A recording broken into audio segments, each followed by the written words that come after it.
Fala pessoal, beleza? Sejam muito bem-vindos ao canal de resenhas dos Perdidos no Tempo.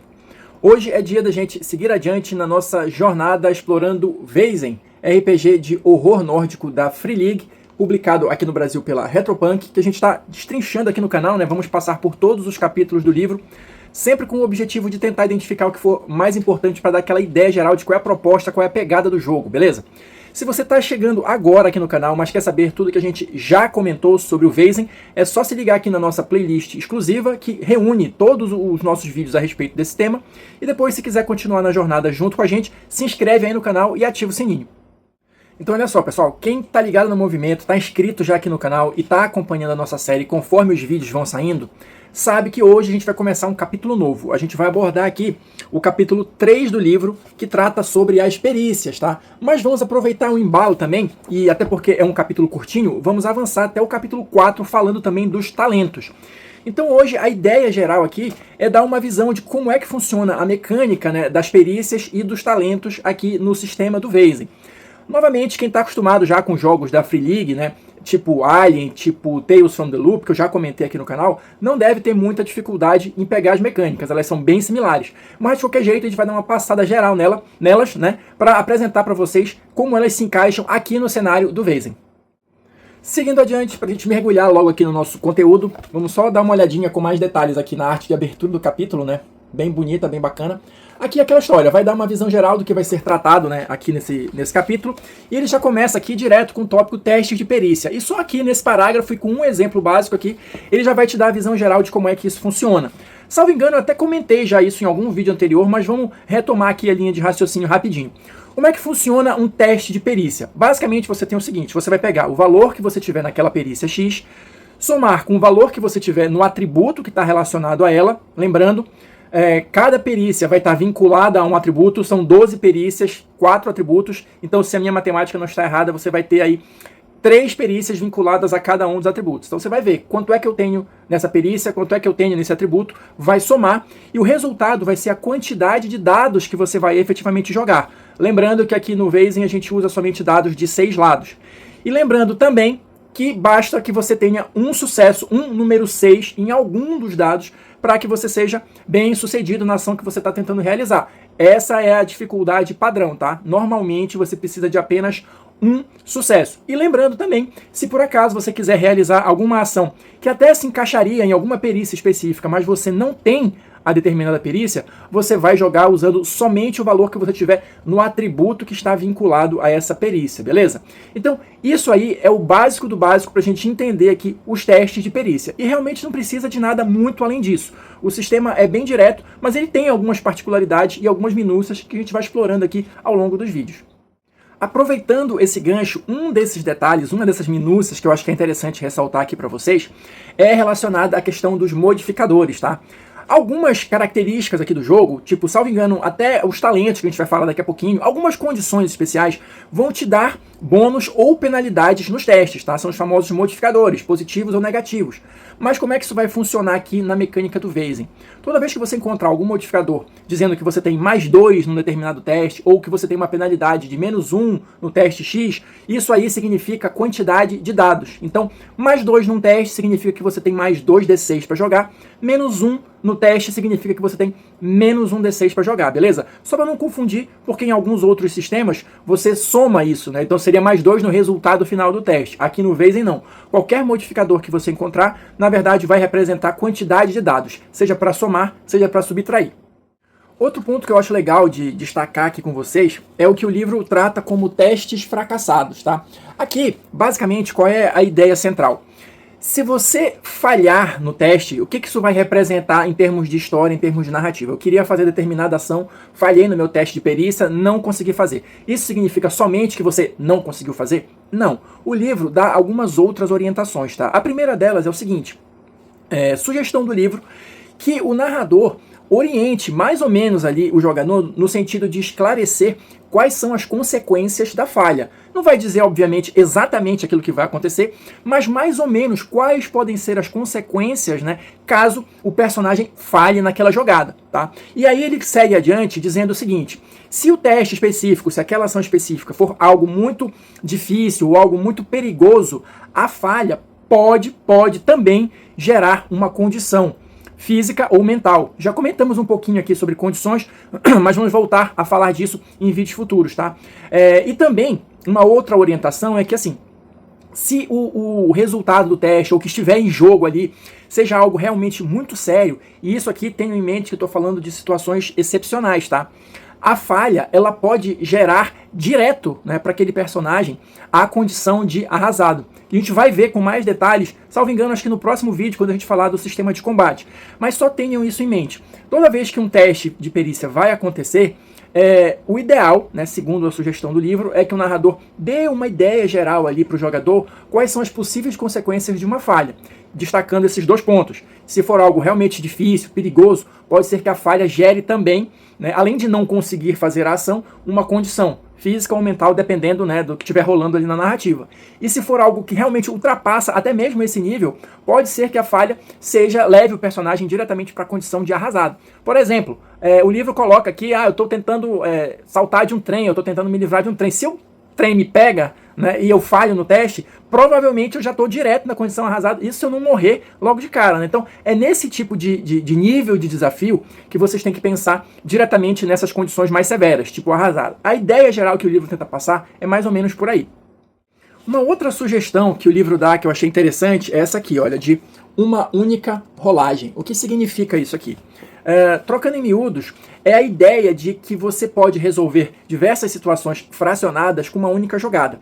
O exemplo que ele dá aqui é o personagem tá tentando invadir um castelo. Então, ao invés de você fazer um teste de furtividade, por exemplo, para ele, sei lá, sair do bosque e chegar até o muro do castelo, um outro teste para ele pular o muro e chegar até uma porta ali da cozinha para entrar, um outro teste para ele ir da cozinha para a sala, esse tipo de coisa, você pode resolver tudo isso com um único teste e ele já chega onde ele tem que chegar, no objetivo que ele queria alcançar dentro do castelo. Essa é uma sugestão que o livro dá partindo do princípio de que o efeito, né, de um teste de perícia, ele tem uma duração maior no tempo. Ele não é algo imediato. Então aquele teste de perícia que você fez quando você estava lá no bosque, aqui no exemplo que eu estou dando, ele foi bem sucedido, ele vai te garantir livre acesso até o porão do castelo, por exemplo, que é onde você quer chegar, até o calabouço do castelo, ou alguma coisa assim. Essa é a sugestão do livro. Particularmente, eu acho ela interessante para quem gosta de um jogo mais rápido, mais fluido. Mas claro, fica sempre a ressalva, dependendo da situação, se for dramaticamente interessante ou relevante, cabe um testezinho a mais aqui e ali, né? Mas isso tudo fica a critério do narrador junto com o grupo. Seguindo adiante, o livro traz aqui um tópico abordando uma mecânica que ela é bem central, né, nos livros da Free League, pelo menos na maioria deles, né, que eu já li. Cada um, claro, adaptando de acordo com o seu cenário, com algumas particularidades, mas no geral é a mesma coisa, assim, né? Que é justamente, olha, forçando a jogada. O que significa isso? Qual é essa mecânica? Ela vai funcionar, basicamente, se você falhou num teste, mas não queria ter falhado. É como se fosse uma segunda chance. Mas como o próprio nome já indica, forçar a jogada, isso significa que o seu personagem ele está indo um pouquinho além do limite. É uma jogada de risco, é uma jogada perigosa, e em tese ela deve ser a sua última tentativa, o seu último recurso ali para conseguir ser bem sucedido em ações realmente importantes. Então qual é a mecânica básica da coisa? Primeiro, você só pode fazer essa manobra, né, de forçar a jogada uma vez por ação, tá? Então se eu fiz o teste, falhei, forcei a jogada e falhei de novo, acabou, não tem segunda chance. Ou melhor, já teve a segunda chance, né? Não tem terceira chance. E aí, pelo simples fato de eu decidir forçar a jogada, eu automaticamente já ganho uma condição, tá? Porque eu tô levando o personagem um pouco além do limite. Por padrão, por definição, essa condição vai depender do tipo de ação que está sendo realizada. A gente já comentou aqui, né, que eu tenho atributos físicos e mentais, tenho condições físicas e mentais. Então, dependendo da ação que estiver sendo tentada ali, né, a condição que o personagem vai ganhar será física ou mental, o que fizer mais sentido ali com a história, beleza? E aí, como é que vai funcionar essa questão mecanicamente falando? Eu decidi que eu quero forçar a jogada, já ganhei a minha condição ali, mas efetivamente na prática como é que isso funciona? Eu vou poder rerolar todos os dados que eu já joguei que não tenham saído número 6, porque o 6 é um sucesso. Tá? Então, se eu falhei no teste, meu objetivo é ser bem sucedido, se eu já tiver algum 6, beleza, esses dados permanecem, mas todos os outros que não tiverem saído 6, eu posso jogar de novo. Mas e se já tiver saído um 6, isso não significa que eu fui bem sucedido? Em princípio, sim. a dificuldade padrão precisa apenas de um sucesso para ser batida. Mas existem ações mais difíceis que vão precisar de 2 ou até 3 sucessos. E mesmo que você tenha conseguido um sucesso e ele seja suficiente para você realizar aquela ação, você pode querer ter sucessos extras, tá? Sucessos extras, eles podem ser trocados por uma espécie de manobra ali que você pode fazer, condições especiais, dependendo do tipo de ação que você esteja realizando. Cada perícia, lá naquela lista de perícias que a gente passou à vista aqui, tem alguns exemplos lá de coisas que você pode conseguir com sucesso extra. Então, só rapidinho exemplos que eu lembro de cabeça aqui. Você pode causar mais dano, você pode trocar a sua iniciativa com o adversário, se você tiver sucessos extras, tá? Então, ponto que eu quero dizer é o seguinte: mesmo que você tenha sido bem sucedido naquela ação específica, você pode, dependendo ali, né, da situação, querer melhorar esse seu sucesso fazendo essa manobra aqui de forçar a jogada. Mas claro, ela já vai te vai te conceder automaticamente uma condição, e se você mesmo assim continuar falhando ou não conseguindo aumentar a sua margem de sucesso, babau, não tem mais outra tentativa. Seguindo adiante, o livro vai trazer aqui um quadro chamado A História Deve Continuar. Qual é o papo aqui? O que ele trata aqui nesse tópico? A gente está falando de testes fracassados e quais são as consequências deles, né? Inclusive você pode tentar ali forçar a jogada para evitar um fracasso, esse tipo de coisa. Mas se mesmo assim você não conseguir sucesso naquela determinada ação, isso não deve significar que a história não vai avançar, que vai chegar ali num beco sem saída, que você não vai conseguir avançar ali. Uma falha num teste não deve ser determinante para encerrar a história ou encerrar todas as possibilidades de conseguir o resultado que não foi alcançado naquele teste específico. Por isso, o livro vai trazer aqui essas sugestões, né, que ele chama de consequências, condições e requisitos. Então eu vou ler só um trechinho para vocês, só para dar aquela ideia geral da coisa. Então, primeiro, consequência significa que você tem sucesso mesmo se falhar no teste, mas outra coisa dá errado. E aí ele vai dar os exemplos aqui. Então, vamos supor, eu fiz o teste, falhei, tentei forçar a jogada, falhei, mas se isso for algo que de fato fosse impedir o andamento da história, o narrador pode adotar essa possibilidade aqui. Olha, você conseguiu, mas tem alguma consequência, entendeu? Uma outra coisa dá errado ali na situação. Outra possibilidade, condições. Condições significam que você consegue o que queria, apesar de ter falhado no teste, mas escolhe uma condição física ou mental, beleza? É a mesma história. Você falhou no teste ali, mas aquilo ali vai ser determinante para o andamento da história ou não. Então, beleza, você não falhou, você conseguiu, mas coloca aí uma condição, representando esse esforço além do normal que você fez. E por fim, ele traz aqui os requisitos. Significam que você consegue parcialmente o que queria, mas precisa de mais alguma coisa para atingir o sucesso. Então ele dá um exemplo aqui, estou procurando um livro que tem aquela informação X ali. Falhei nos testes, tá? Olha, você encontrou o livro, mas na verdade ele está escrito em outra língua, então você vai precisar encontrar alguém que traduza. Ou seja, você não deixou de conseguir o que você queria, mas você vai precisar desdobrar em mais alguma coisa para ter o sucesso final, representando que você conseguiu, mas conseguiu falhando, vamos dizer assim, né? A ideia geral é mais ou menos por aí. Avançando aqui no capítulo, ele vai tratar, olha, das condições, que a gente chegou a comentar aqui um pouquinho. Então, aqui ele vai dizer qual é o funcionamento mecânico dessas condições. Ou seja, cada condição que o seu personagem tiver, não importa se é física ou mental, mecanicamente o que ela vai fazer? Ela vai te tirar um dado da jogada, beleza? Ou seja, se você tem uma condição física, ela vai estar ligada aos atributos, né, e às perícias baseadas nos atributos físicos, tá? Então, testes que envolvam algo físico, se você já tem uma condição física, você faz com -1. E a mesma coisa no mental. Se você vai fazer um teste utilizando algum atributo ou alguma perícia associada a um atributo mental e você já tem uma condição desse tipo, você tira um dado. Lembrando aqui que por mais que você tenha várias condições e já esteja ali, né, com vários dados de penalidade, se essas penalidades te levariam a jogar 0 dados ou, sei lá, -1 dado, você sempre vai ter a oportunidade de jogar pelo menos um dado, beleza? E para finalizar, o que acontece? Eu estou falando aqui que você pode acumular condições, mas isso é infinito? Não. Existem 3 condições físicas e 3 condições mentais.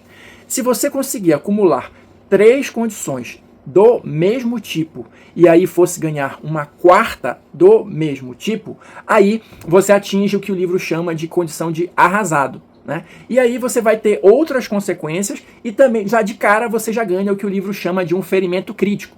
A gente vai destrinchar isso um pouquinho melhor e dar alguns exemplos no capítulo de combate, mas já guarda aí essa informação. Você tem direito, vamos dizer assim, né, a receber 3 condições do mesmo tipo. Se você for receber a 4ª, aí você já está nessa condição de arrasado, beleza? E só para fechar aqui, aquilo que eu até comentei ainda há pouco, o livro vai trazer aqui uma tabelinha bem simples para você organizar a questão da dificuldade. Então, como eu disse, uma ação normal precisa apenas de um sucesso, tem 1 de dificuldade. Uma ação desafiadora vai precisar de 2 sucessos. E algo realmente difícil vai precisar de 3 sucessos. Então isso aí, só para você que vai narrar, já organizar na sua mente e poder adequar os níveis de dificuldade de acordo com as ações.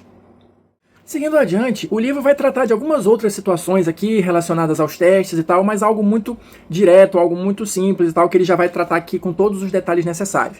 Tipo, jogadas opostas, né, personagem contra personagem, como é que funcionam as vantagens aqui na mecânica do jogo, isso é tudo muito direto. Eu queria destacar com vocês só alguns outros pontos, como por exemplo, do equipamento, né, que também é bem direto, ó, tem só um parágrafo aqui, mas sendo bem conciso, o equipamento ele pode, dependendo da situação, te fornecer um bônus de mais 1 ou até mais 3 dados para jogar, dependendo da situação, tá? Só para dar uma ideia geral de como é que funciona aqui o equipamento. E na sequência, ele vai trazer, olha, a questão dos sucessos extras, que eu mencionei também aqui ainda há pouco. Como é que vai funcionar? Virando a página, ele já vai trazer a lista das perícias, tá? E aqui ele vai explicar um pouquinho melhor cada uma das perícias, qual é o uso, qual atributo que ela está vinculada, e também a questão dos sucessos extras. Esses pontos aqui são justamente as possibilidades, as manobras, né, vamos chamar assim, que você pode adotar no teste daquela perícia específica, caso você tenha sucessos extras, tá? Então, só para exemplificar aqui, na questão da agilidade, se você tiver sucessos extras, além de conseguir fazer o que você está querendo, você pode driblar a sua inimiga, trocar a carta de iniciativa com ela, né? Estressar a sua inimiga, fazer com que ela sofra uma condição mental, mover-se para uma zona de distância, né, além da inimiga, enfim, esse tipo de coisa. Então, cada uma das perícias aqui vai trazer essa explicação geral, né, de o que a perícia representa e essa lista, né, de sucessos extras que você pode trocar, né? Cada 6 a mais que você tiver, você pode trocar por uma dessas manobras, como eu estou chamando aqui. Avançando aqui para o nosso próximo tema, né, do capítulo 4, talentos. Deixa eu mostrar aqui a abertura, né? Aqui é um capítulo bem curtinho mesmo, basicamente ele tem apenas a lista, né, de todos os talentos que estão disponíveis aqui no jogo, mas só para dar aquela ideia geral para vocês como é que funciona. A gente viu lá no processo de criação de personagem que cada arquétipo vai trazer lá 3 opções de talentos. E aí você vai escolher um, ou seja, o primeiro talento do seu personagem vai ser obrigatoriamente vinculado ao arquétipo que você escolher. Depois, conforme você for ganhando XP, você pode ir comprando outros talentos. Sejam os talentos que você não comprou, né, que são vinculados ao seu arquétipo, sejam talentos de uma lista que o livro coloca aqui como talentos gerais, ou até mesmo talentos de outros arquétipos. Ou seja, você só está vinculado a escolher da lista do arquétipo quando você cria o personagem. O seu primeiro talento, obrigatoriamente, tem que ser daquela lista. Depois, com XP, você pode comprar o talento que você quiser, mas claro, né, acho que é meio óbvio, desde que faça sentido ali com a história, né? Desde que tenha uma explicação razoavelmente lógica para você ter desenvolvido esse talento. E também, de uma maneira bem geral, os talentos eles vão interferir, eles têm uma descrição bem concisa, bem direta. Geralmente eles vão te dar um bônus em alguma jogada, ou fazer com que você evite o efeito de alguma condição, ou alguma outra situação particular. Mas só para vocês terem uma ideia, olha, a descrição deles não costuma ser muito grande, tá? É bem direta, bem rapidinho mesmo. E aqui os primeiros que são apresentados são os que estão vinculados a cada um dos arquétipos, né? Lembrando que são 10 arquétipos, e aí você vai passar que cada um deles vai ter a descrição, né, dos seus respectivos talentos, dos seus 3 talentos, e depois você entra aqui com a lista dos talentos gerais, tá? E o capítulo termina aqui, justamente nessas 2 últimas páginas, com a lista dos talentos gerais. Então, de fato, é algo bem rápido, bem direto mesmo, só para apresentar os talentos. E aí você vai lendo aqui, tem coisas bem legais, tem coisas interessantes, mas, como eu disse, de uma maneira geral, os efeitos vão se repetir. Eles vão te dar bônus em algum teste, vão te fazer evitar alguma condição, vão fazer você, de repente, comprar mais cartas de iniciativa. Tem uma gama razoavelmente variada, mas com efeitos mais ou menos parecidos. Então é isso, pessoal. Vou ficando por aqui. Avançamos mais um passo aqui na exploração do Vezem. Espero que vocês estejam curtindo aí a nossa jornada. Quem assistiu até agora, muito obrigado. Deixa aí seu like, seu comentário para a gente continuar batendo papo, trocando informações. E a gente se encontra de novo na próxima resenha.